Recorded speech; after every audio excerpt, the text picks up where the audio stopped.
Welcome guys to my Wager family. It's your girl Precious. And it's your boy Rogers. Yes guys, today we are about to make one of the hardest decisions of which country we love the most between Zimbabwe and Uganda. In fact, would love to settle in one of the countries. Right now we are in Uganda, but would love also to settle in Zimbabwe. So today we are making a decision on which country would love to finally settle, depending on a few things that we are going to share with you today. Yes guys, if you're ready for this video, don't forget to like this video guys. Just click the like button right now. It will help us to grow. Don't forget to subscribe. If you've not yet subscribed, join the family. Let's get into it. Yes guys, the first thing we want to look at is the cities. The city of Uganda and the city of Zimbabwe. Mostly the capital cities. In Uganda, the capital city is Kampala, and Zimbabwe, it's Harare. So we look at the cities. In fact, I've been to Zimbabwe. I love Harare, the way it is organized, how it is clean. In fact, when you are in Harare, you don't want to come back to Kampala. Why?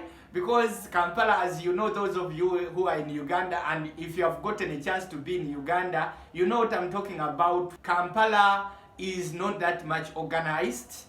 A lot of borders, a lot of traffic here and there. So we looked at that. Even her, she has been here. She can tell you, you see. Yes guys, when it comes to cities, Harare is so clean, it's so organized, the roads are well organized as well. In Kampala, I tell you, everything is haphazard, everything is everywhere, mostly because of borders. The city is so congested, traffic is everywhere. So yeah, in terms of cities, Harare is the best. One of the cleanest city, organized city. Yeah, one of the nicest city. Now when it comes to weather, truthfully speaking guys, I have been in Zimbabwe, as he said, all my life, almost 3/4 of my life I've been in Zimbabwe. When I came to Uganda, the first thing I fell in love with was weather. I've been here for over a year now. And to tell you the truth, I love Ugandan weather. I love Ugandan weather because one of the things I heard is Uganda is crossed by equator. So the weathers are not too hot or too cold. They're just moderate throughout the year.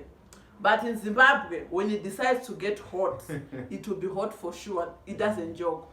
When it decides to get cold, it gets cold for real. So when I came here, the weather here is so good. That's one thing I give Uganda for. Their weather is amazing. I don't know. I've never worn a jacket, by the way, since I came to. I didn't even come with any jacket. And I've never even yearned to buy for one that maybe it has become so cold I need to buy a jacket. It has never clicked in my mind. Or used to see people wearing jackets. It's very rare. So I love Ugandan weather. Yeah, in fact, when you talk about Uganda, even me, I've gotten a chance to be in Zimbabwe and in some other countries. I hate winter. I hate winter. At least better summer, like it is too hot. At least better. But I remember the time I was in Zimbabwe, it used to be too cold that even one blanket is not enough. You know, as she has said, we are not used to so much jackets. I don't have a jacket myself, like a coat, a weather coat, those, you know, cold weather coats. I don't have it. And she doesn't have any of it here in Uganda. But in Zimbabwe, when it reaches that time, I'm telling you, you need it. You need it, and I'm sure they sell like hot cake. So when we look at weather, Uganda, truly, you can't compete. You can't compete. So weather is good in Uganda. The next thing, guys, is security. When you talk about security, you know even how peaceful the country is. So I'm a Ugandan. I'll talk about Uganda. Truly, when you talk about security and you compare to Zimbabwe, Zimbabwe is very far when it comes to peace, security. I remember when I was in Zimbabwe and I came back to Uganda, I had forgotten about the little Uganda. You know, Uganda is full of wise people, and because of our population, because Uganda is a very small country, but it has a lot of people. So, you know, because of that, I'm sure it's insecure a bit. That people are wise. You leave your phone somewhere, you don't find it. Even when you are driving, you have to make sure when it's jam, you drive when the mirrors are up. Because if it's not, you find your phone will be taken and they won't give you money, or anything will be taken and they won't buy it, they will just run away. So security wise, I'll go with Zimbabwe. Yes, guys. So we are not saying, actually, I'm not saying Zimbabwe is too safe, because you know things happen and things changes. Yeah. But when it comes to peace of the nation, Zimbabwe is good. Zimbabwe is one of the peaceful nations, by the way, if people didn't know. Most foreigners, they testify Zimbabwe is so peaceful. I remember during COVID here in Uganda, when you came from Malawi, there was bombings. I was even afraid to come visit him, because people were, those terrorist attacks where someone just wear bombs, they go in public, they blow themselves. People were bombing. It was, you know, everything. But in Zimbabwe, I've never heard such things, by the way. We don't have those terrorist things, people blowing up each other or what. It's not there. Zimbabwe, when it comes to safety and security, when it comes to the nation, Zimbabwe is peaceful. Yes, guys, so we're also going to talk about conveniences. When you talk about things like electricity and network, this one I'll give to Uganda.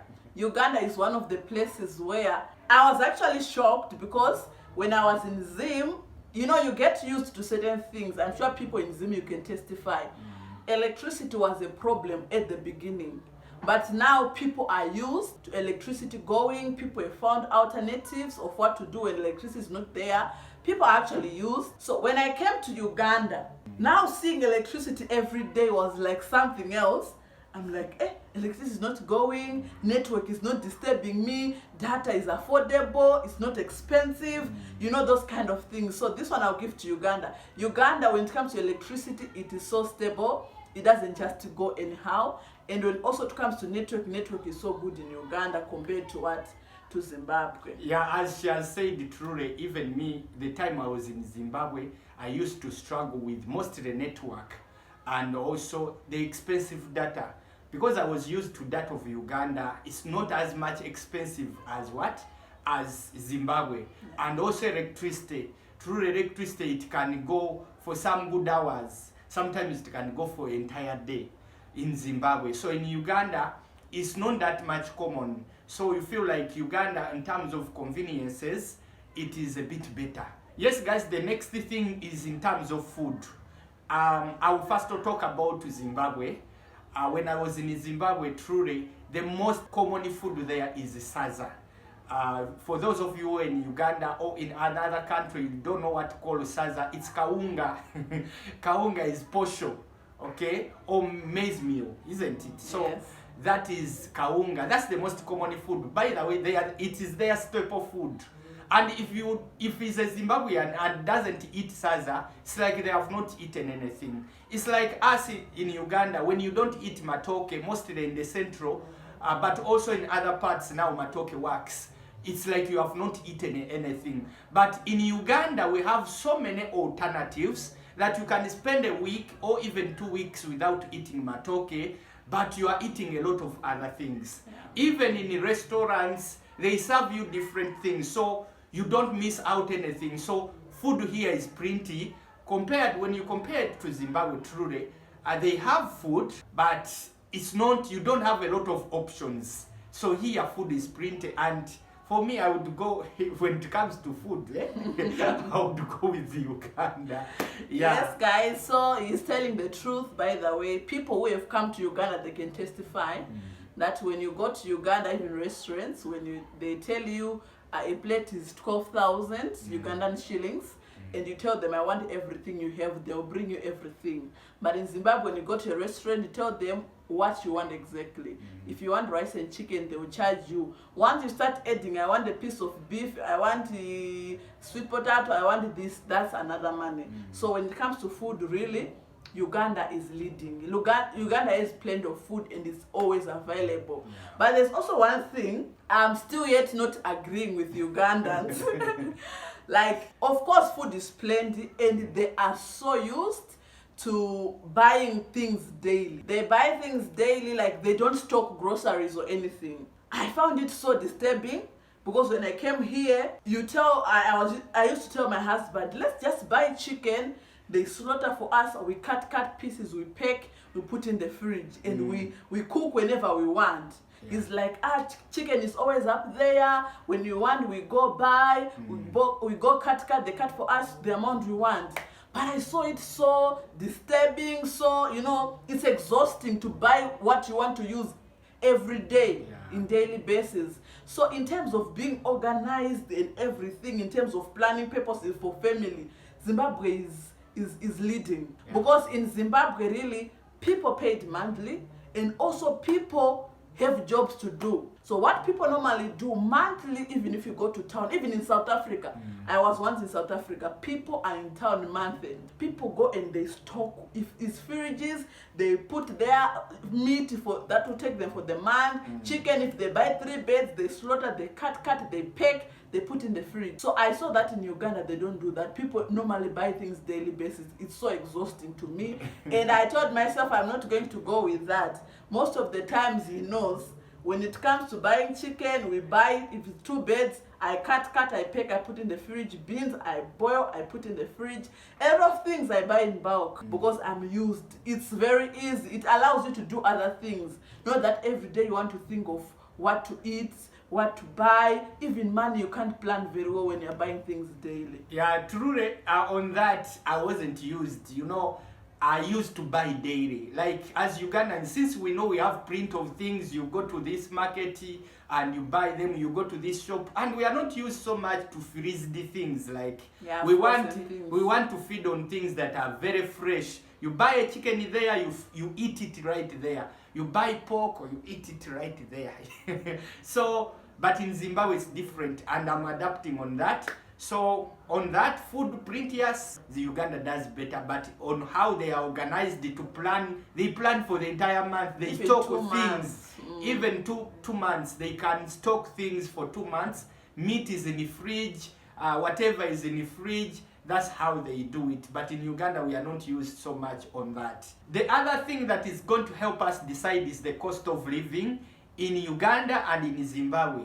I've been in Uganda. In fact, I never knew that Uganda is a bit cheaper until when I started going outside. So Zimbabwe, they charge in dollars. So mostly all the things they start with $1. And $1 in Uganda is around 3,800. So here in Uganda you can buy something for 1,000 that there can be bought at $1. So you feel like $1 is little money, but here you can buy it at 1,000. So when you look at cost of living in Uganda, at least it's better. It's better when you look at it in terms of renting. The houses of Uganda are a bit down. When you look at terms of, you know, the way, the daily going of life, even clothing, whatever you want in Uganda, is a bit better. But you can only appreciate that when you now visit Zimbabwe, because dollars, they will calculate for you, this is $5. When you calculate it in Zimbabwe, that's like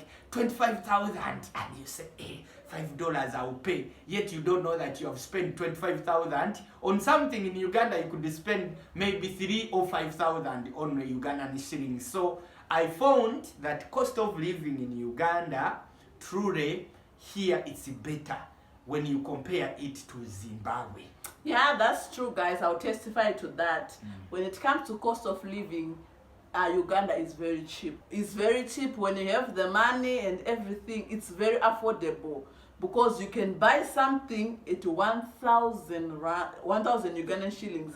That's like 5 rand in South Africa. That's like, I don't know, in Zimbabwe, but Uganda is very affordable. Rent is very affordable. Maybe because of competition, there are a lot of people doing the same things. So you find that it benefits the consumer. It benefits us people, that when you're looking for your house, if this one is charging expensive, the next person is charging cheaper, you see. So yeah, on cost of living, Uganda is cheap. Yes, guys, so we are going to end with scenery places, that is nature, you know, recreation activities.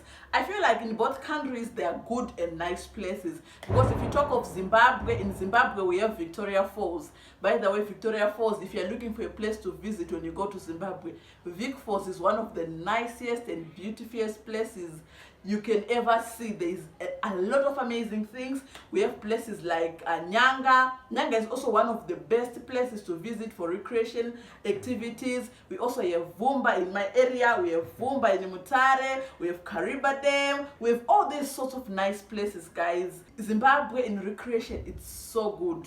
Vic Falls and all those places, even ruins. like Mashingo Ruins, Great Zimbabwe. All those are nice places to visit and have fun. Yeah, in fact, even Uganda has nice places, though myself I've not visited a lot of them. I want help. Most Ugandans who have visited, you know, who are good at going out, please put the nicest places in Uganda. Mostly the scenery is like beaches. I know some beaches, of course, but I've not been to many. And you know, those wonderful places, please put them in the chats. Or if you are from another country but you have visited Uganda and you have gone to those places, mention places that at least that made it for you, like made the day for you. Of course, she has mentioned Victoria Falls. Yeah. I've not been there, but I've been to Vumba. Yeah, he has been to Vumba, by the way. I've been to Vumba. If you know Vumba in Mutare, I've been there, but I'm sure the next time I go to Zimbabwe, I have to go to Victoria Falls. Yeah, by the way, you find out when you're in a country, it's rare sometimes. I don't know if it's me only, but there are places I don't even know in Zim. Yeah. I don't know what our country actually holds. I hear people saying Zimbabwe is beautiful, we have nice places, but some of them we don't know because we've never gone there. So if you're also in Zimbabwe, tell us also some of the nicest and beautifullest places that one can visit in Zimbabwe for recreation. I know it will help someone in the comment section. Yeah. When they go to Zim, they know where to go. So guys, this is the video that we had for you. So now it's time to make the hardest decision. Yeah. If we are to choose a country to live in, which one could we choose? I'll leave you to start first. Okay guys, it's hard, as we said in the beginning, to choose. Of course, we're already in Uganda, but would love also to be in Zimbabwe. According to the things we have already looked at, in terms of cities and so many, truly, mostly, it has been hard. But guys, for me, I'll go with Uganda. Okay. I don't know about you. Okay guys, you know home is always the best. I would love to be in Zim, but you know, if my husband says we stay in Uganda, as a submissive wife, as a good wife, I'll stay where my husband is. If he had said Zimbabwe, I'll still follow him and say, yes daddy, you've said this, let's go there. So as for now, I believe we'll be here in Uganda. Yeah, so guys, this is the country I've chosen now to stay, here in Uganda, because of the things we have looked at. So guys, if you have enjoyed this video, please like it. It will help us to push this video far. If you are very new, subscribe and make sure you leave a comment. Thank you so much for watching. We love you. Mwah.